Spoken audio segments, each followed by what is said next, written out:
আসসালামু আলাইকুম।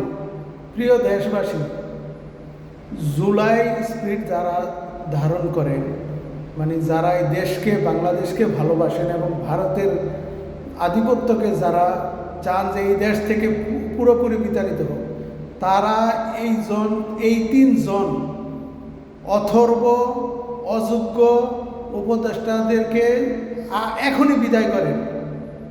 তাদের বিকল্প এখনই সৃষ্টি করেন, নির্বাচনের আগে। এই তিনজন আর এই দেশের কোনো কাজের না। এদের টোটালি হলো এরা বেকার।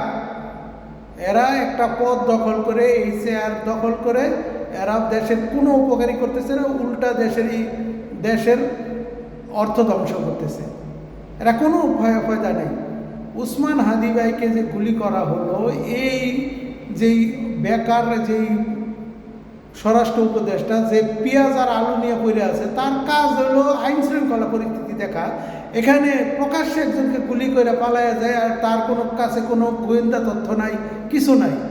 অথচ সাবেক একজন র্যাবের কর্মকর্তাও পর্যন্ত এই তথ্যগুলো জানেন এবং তিনি সবাইকে আগেই সতর্ক করেছিলেন। কিন্তু এই বুইরা অথর্ব স্বরাষ্ট্র উপদেষ্টা কিছুই জানে না, এই দেশের মধ্যে কিছুই। তাহলে আর কি দরকার?